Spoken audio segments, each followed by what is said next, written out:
Hi, Victoria. Hi, how are you? Good. How are you? I'm good, thank you. As you know, we're getting you a better database solution, right? Moving to a cloud and making it all easier for you in terms of admin dashboard.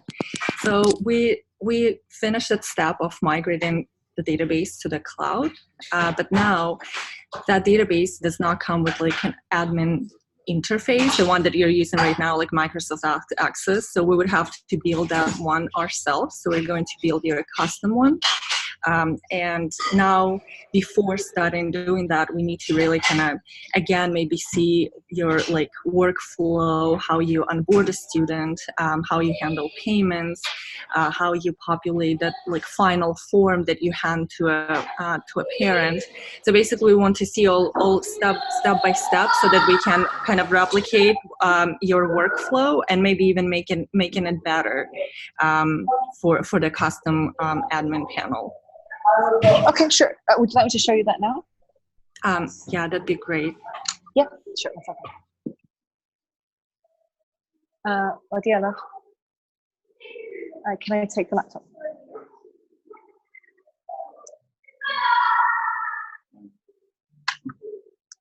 Thank you very much.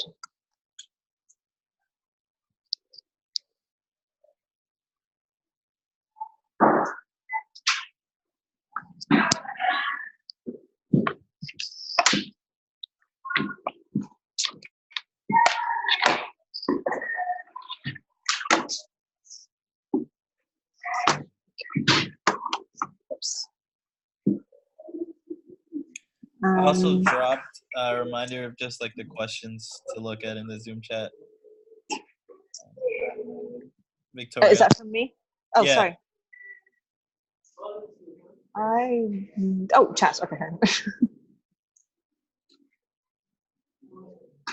Okay, sorry, fine.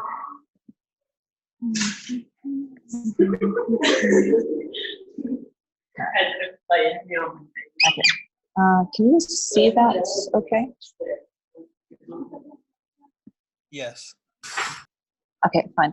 All right. So if a student has already enrolled with us, and then mum and dad come along, more often than not, they do not know what their student number is. So the first thing to do is to look that up. And we go here to the student table, and then we sort by name, and then look it up that way. So, for example, like a very, very common name is Ali. We have a lot of those, and then we'll search by a family name, and so we end up with the student ID. Let's take a low number so we can see a few different courses in theory. So let's take 644.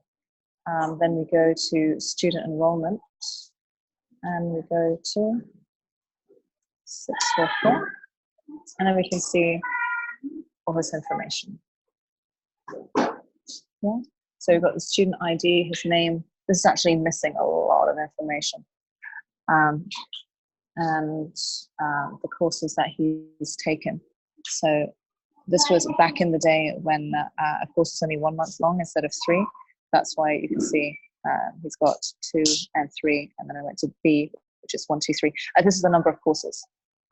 Yeah, and here he passed, and then dropped.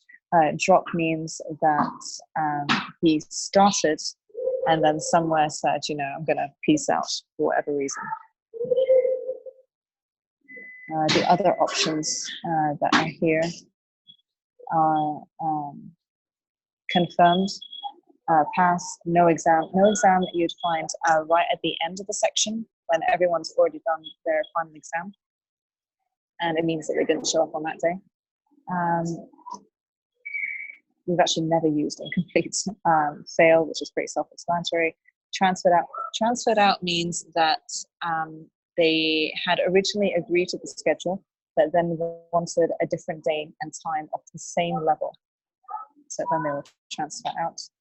Cancel enrollment means that first they said yes, but before the classes started, they said, actually we changed our mind for whatever reason. No-show is they confirmed the schedule and then just didn't show up. and unconfirmed, that's what we put in before they've actually been informed of the schedule. So when we first start compiling lists of potential students for groups. Okay, so then let's say that this kid showed an interest.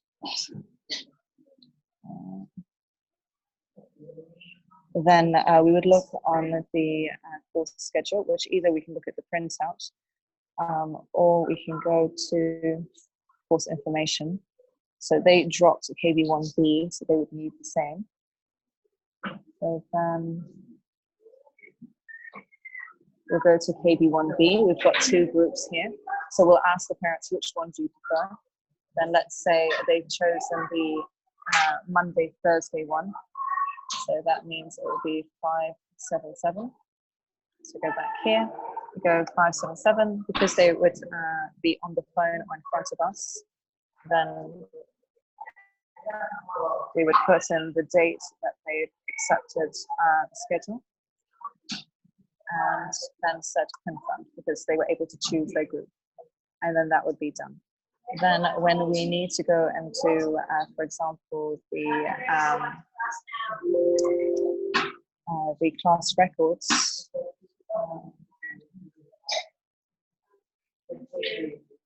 then we actually go into Excel.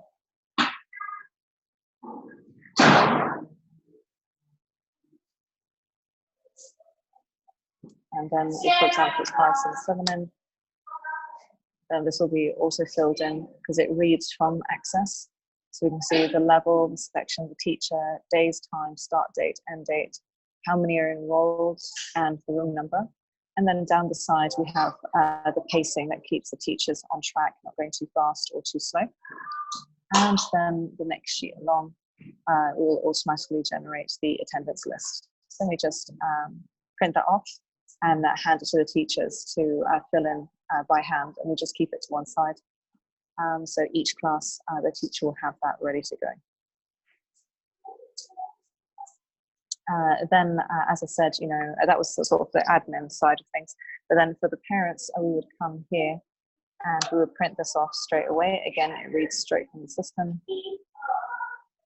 And we put the first installment when they have to pay, and then 7 classes later, and then 7 classes later. So this is day 1 of the class. They have to pay before then 7 classes later, and 7 classes later again, and how much they have to pay. And then where the dates that they have classes. So in case there's a holiday or something, then here, before anything starts, we would fill in the calendar. Yeah, and so then if there's any holidays, we put a no, and so then the system would know, okay, it's closed on that day, so it still needs to be 24 classes worth, and it would change the dates accordingly. So 1 second.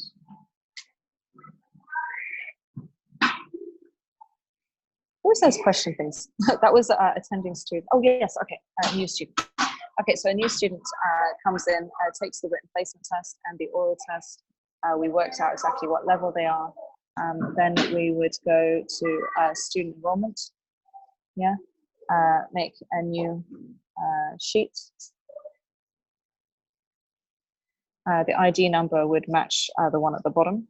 So in this case, it would be 2072, the first name, and then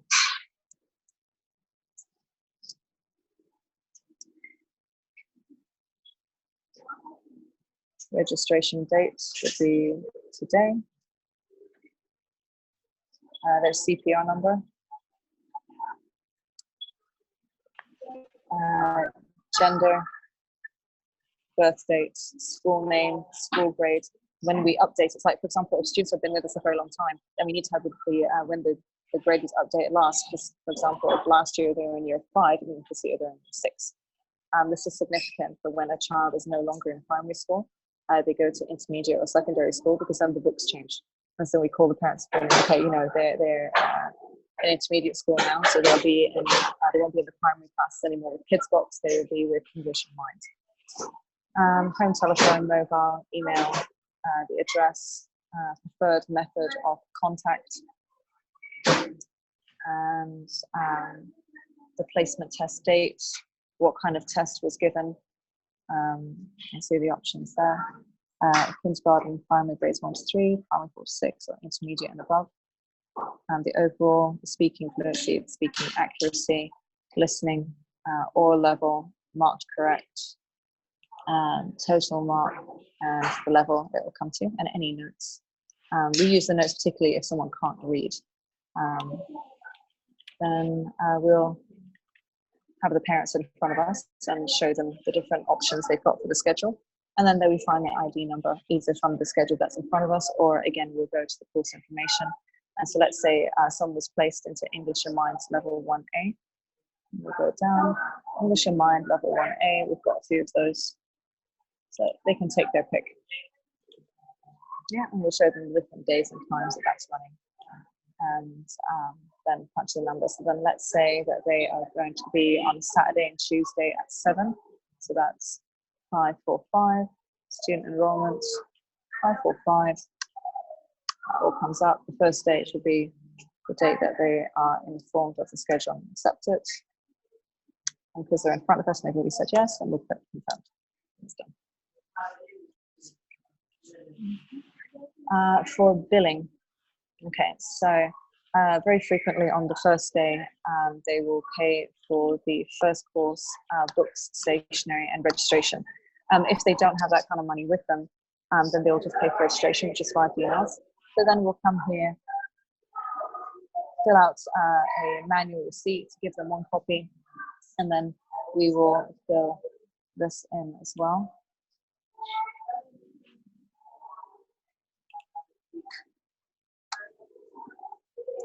So amount, let's say 5 dinars.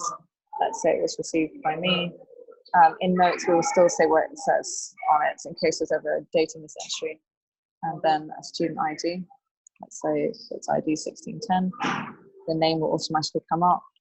And then we'll choose what course is that kid enrolled in. We're in one option here, which is that. And it'll be registration and placement, 1 to 1, amount is 5. And then that's that done.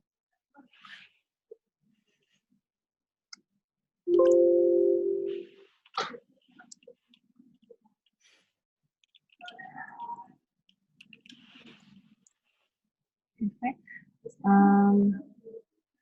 So did that cover the 3? Oh yes, okay. Yeah, billing. Okay, so that's the receipt done.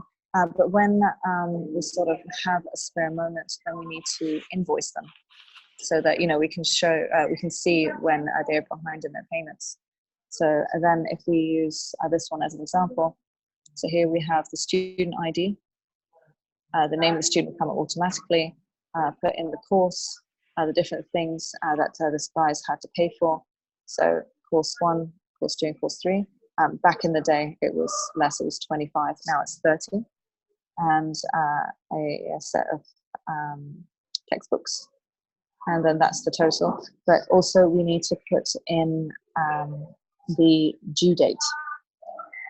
So that way, when we come to finding out who's late on the payments, we can call them.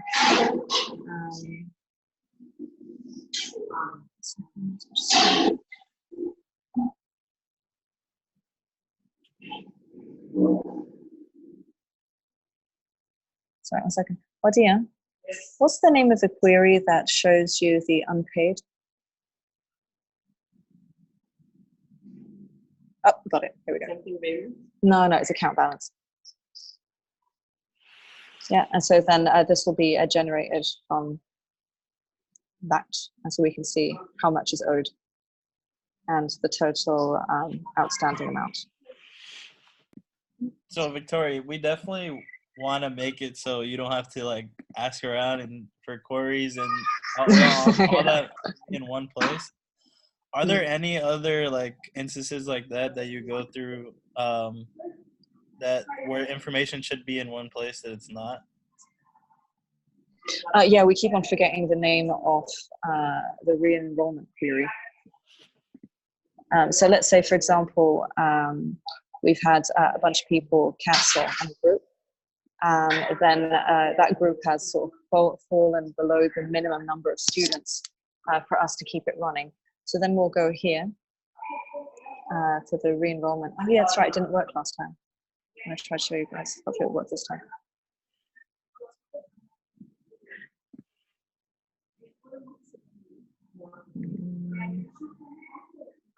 Oh, good, it is. So then let's say we need more people in Kids Box 3C, and we can just sort it. So Kids Box 3, section C. And these are all the potential candidates. So then we can just call them and say, you know, we've got a class this day, this time, you should be coming. Or we'll send them a SMS. Yeah, it doesn't take from absolutely everybody. It doesn't take from ID 1. I think it takes the last 3 years. So, because you know, people who have been dropped for a very, very long time, the odds of them coming back are quite small. So rather than constantly bombard them and annoy them, we just take the last 3 years. If we have parents come in and it's not unheard of, say, no, I've definitely paid for that, I'm sure of it. And you know, we typically say, no, actually you were late with your previous payment, that's why you feel like you're up to date with this one. Then we can go to student receipts, and this matches the different students' ID numbers. So then let's say we look up this kid. He's a bad example, here's only summer camp.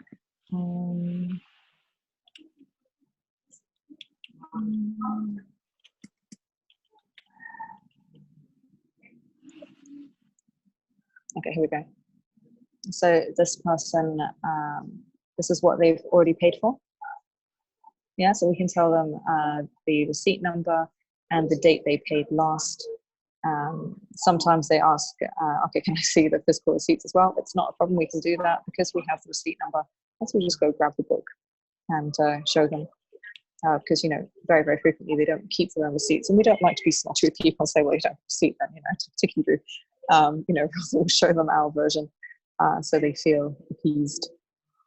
But yeah, that's how that rolls.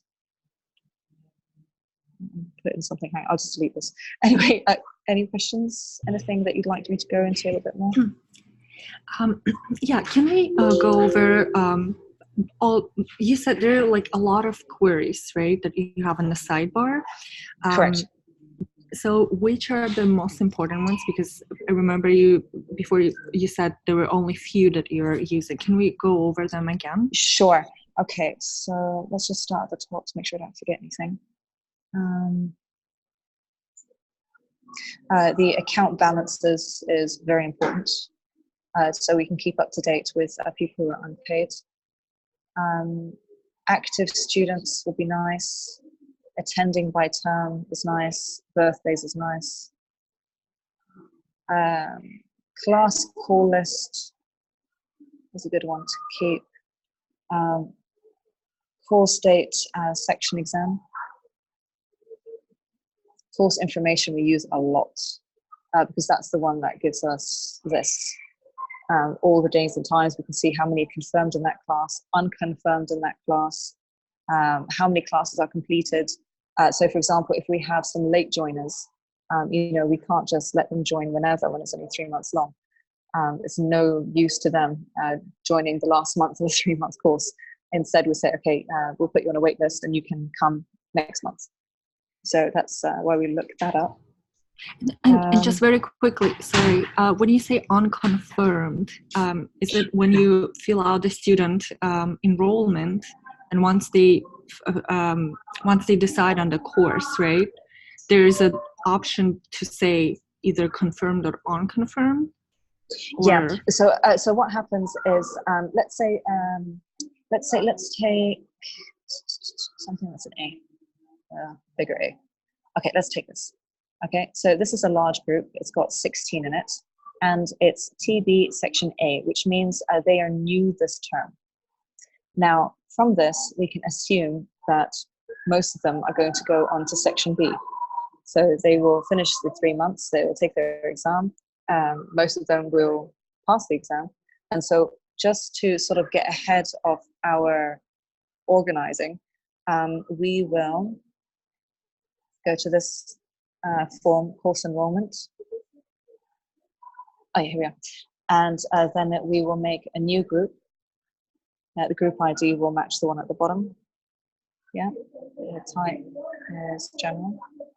Gender X. This is sort of left over from when we first started, and the charity was super conservative, so we needed to have the gender segregated.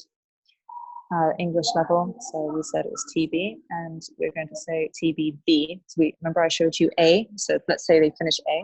And so then what we'll do is we'll go back and forth between the A and the B, and we'll add all the students here, and we'll put them all down as unconfirmed because they haven't taken their exam yet. So, you know, we don't know if they're actually going to pass. And it could be that perhaps they don't want to continue. And so that's why we leave it as unconfirmed. So then that kind of prompts us, hey, you need to pick up the phone and find out these people are going to come. So we'll leave that towards the end of the section, and then we'll call parents and be like, okay, you know, your child has actually passed the exam. Are you interested in coming for the next section? If it's yes, then we change the unconfirmed to confirmed. And if it's no, we will put it down as cancelled enrollment. So at this point, how do you enter all of the students? Do you go, do you have a list? Like, where does those list of students come? Okay, so let me give you a real answer to that. Okay, so 556 is the ID of TBA. So 556, we literally take a pencil and paper, copy down these IDs. So let's say we've got 793, and then we'll go back here, and we'll go 793, and then we'll go back again. Is it 556? Yeah, 1740. So we'll go back and forth between them to add them to the next one. And then we won't put anything for first day or last day. We'll just straight away put unconfirmed. Yeah, because we're assuming they're coming, but we haven't actually spoken with them yet to confirm that they want to come, and also we don't know if they're going to pass the exam or not. Okay. Yeah, it's actually from this part here, the course enrollment, that the class record reads from. It takes it from here. And also from this part when we add the students. And then just one more time, sorry. So the list that you're going back to, that you're working against, right? The list, that list is coming from which table? Because you entered ID, so there's a group of the students that are, yeah, right. Okay, so this group is already in session. And so I can see that they've completed 9 classes here. It should have been changed to active, but we're still behind our data entry. So 5, 5, 6. So that's where I get the ID, so I don't sort of have to go through one at a time. And here are all the students that are attending. Yeah, except we've got 2 unconfirmed here. And so they also need to be called to find out where they are, especially that they're a very high ID number, which means that they are recent ads. So it could be that the days and times don't work for them, in which case we can transfer them onto another waiting list and change this unconfirmed to, now if they go to another waiting list, they are not cancelling enrollments, instead they are transfer out because they want the same level. It's just they couldn't with those days and times. So does that answer your question?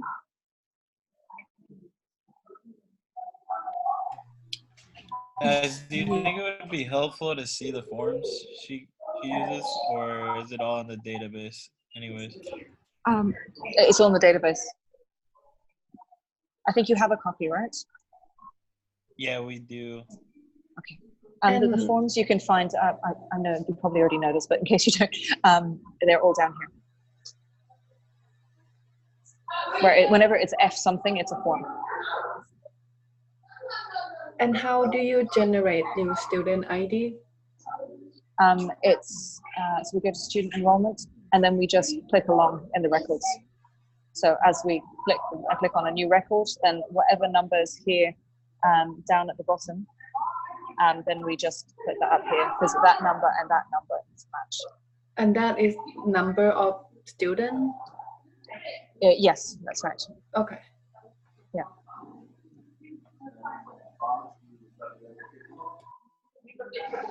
So in your database, I saw some duplication of student records. Is that yes, something you correct. want to keep, or?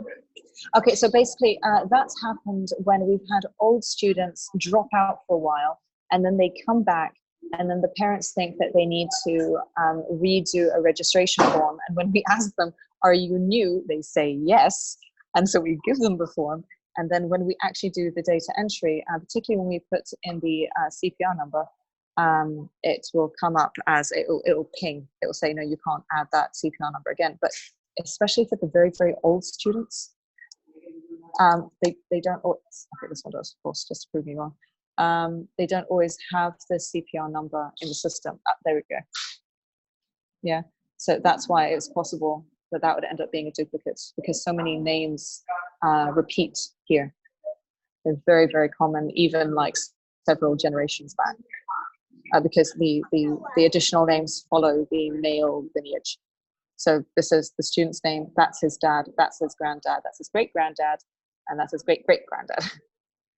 So when a student is filling out the form, is CPR number required? Yes. Now we are a stickler for it to make sure that we don't end up with duplicates. Okay, so when we are implementing it, if you like have the CPR number as required field, Yes. then okay, Yeah. Sounds good. Yeah. All right. Because then we ensure that doesn't happen again. Because what happens with duplicates, the reason that you can still see the duplicates is sometimes we've actually already done data entry on both of them. And so rather than lose the data, we just make a note to say that this is a duplicate and the other copy is on ID number, yada, yada. And we'll do that on both forms so we can see. And we'll also say, for example, don't use this one, use the other one. So what we can do is we can have the certain fields that the student has to fill out to be able to move forward. So yes. Which ones do you want the students actually as fill an out? absolute compulsory? Yep. I would say okay, the name obviously, but also the name needs to be 4 names worth. So this is 1, 2, 3, 4. This guy has 5, which is fine, the more the merrier, but it has to be a minimum of 4 names, because if they are not prompted, they'll say something like Ali Hassan. Ali Hassan, it's so super, oh my word, common, that that's actually not helpful. I'll give you an example since I've already got Ali highlights here. So here we can see all the different Ali. Oh, wait, can you see this? Okay, sorry, here. So here we can see all the different Ali Hassans that we currently have enrolled. Yeah, and you see Ali Hassan Ali is also very, very common, and that's why we need that one more name, and then you'll find that it stops repeating. But back to your question about what's compulsory. So yes, name and so a total of 4 names, the CPR number, the birth date, school grade, and at least 2 telephone numbers. I would say that's what needs to be absolutely compulsory. At least 2 numbers.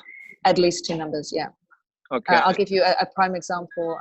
About 2 weeks ago, we had a student that was left at the center until nearly 9 o'clock at night. That night we were supposed to knock off at 6:45. And because he only had 1 number listed and he didn't know his dad's number and his mum's number was switched off. So we were just sitting around hoping that someone showed up, and eventually they did. And so then we were like, okay, we need a second number for this kid. Sounds good.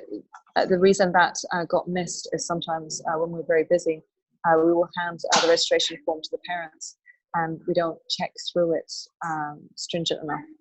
And so then we'll find that, okay, yes, they've signed the contract, yes, we've got 4 names, and where it says first number, they'll write a number, and we don't double check that it's different from the second number they've written. They'll just write the same number twice. Gotcha. So for the numbers, it doesn't matter. You just say just emergency number 1 and 2, right? Yeah. Or you want to declare it as like parent or parents or whatever. Yeah, exactly. No, I think it's a good idea to have it down as parents' numbers, because we have actually had before that aunts and uncles are registering their nieces and nephews, and they'll put their own number down as the contact number. And then when we call them regarding payment, they'll basically say it's not our problem, and say, okay, we need the parents' number, and the parents don't have the phone. So that's a big headache. So yeah, I would say parent 1, parent 2. Sounds good. And how you would like to fix the duplicate student? So you would like to delete one or keep both of them or combine Um, them? In an ideal world, I would like there just to be one. But the trouble is that if we deleted one, then well, at least if it, compared to the system, it means that this number would change. And this is on everything, like all written exams, placement tests, registration forms, and also it's scanned and put in our Google Drive, which has their ID number. And so I think that would be a absolutely enormous headache. So I guess we end up keeping both. Oh, okay. And so what about the CPR number? Like how do you generate that?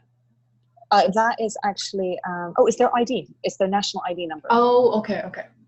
Yeah. Right. So I think it's 9 digits. 1 second. Yeah, it's 9 digits. It's 9 digits long. Yeah. So going back to that number on the bottom, that 2072. Yeah. That's the number of the forms filled out, correct? Yeah, exactly. And we just use that as the student ID as well. Okay. I got you.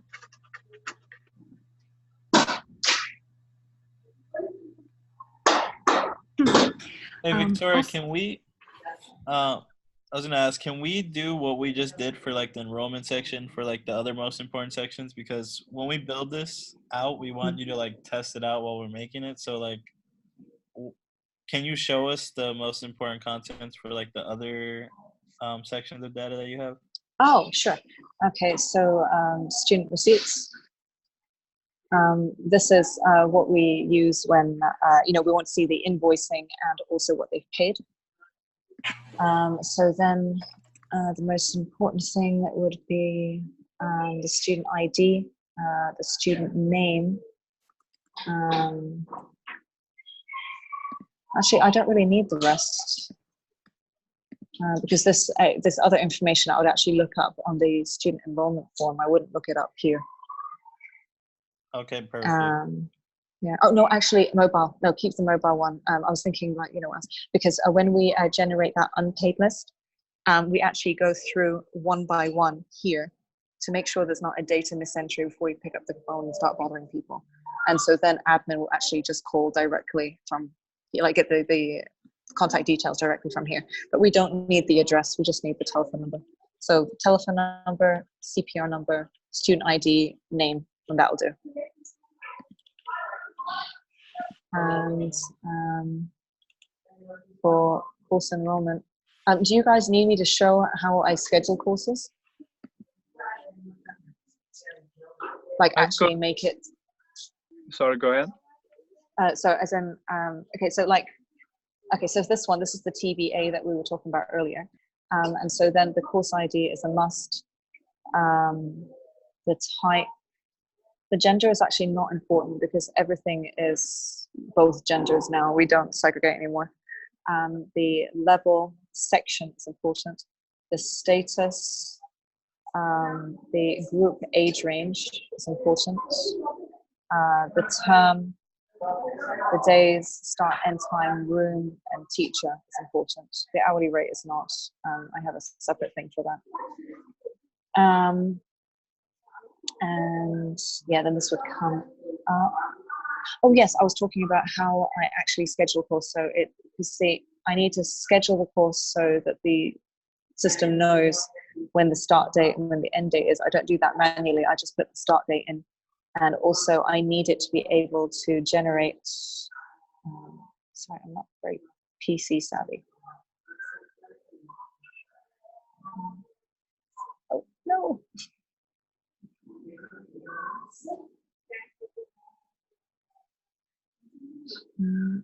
When it generates the class record and put the pacing in with the date ready to go, that's why I need to actually tell the system, like, to schedule it so that all of that comes up.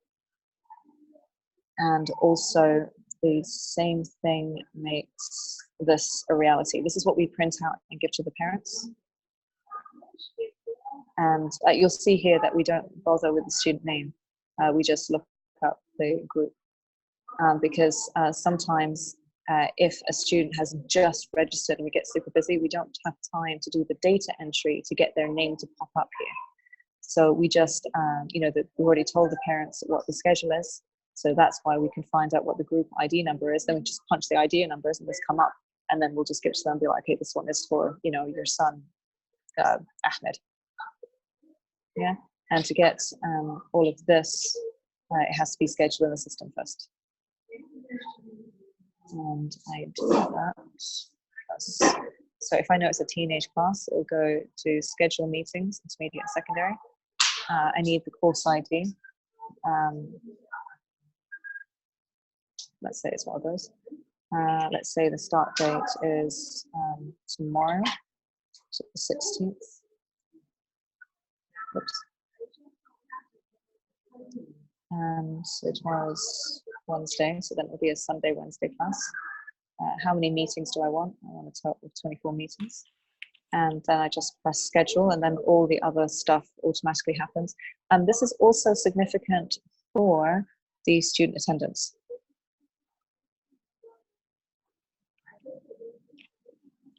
So if, let's say, we go to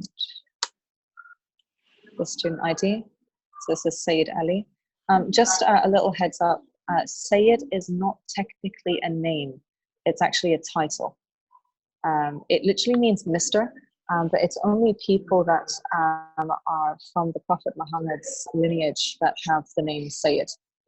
And it's only the males that have it. So this is a boy. So it's Sayyid Ali, Sayyid Ahmed.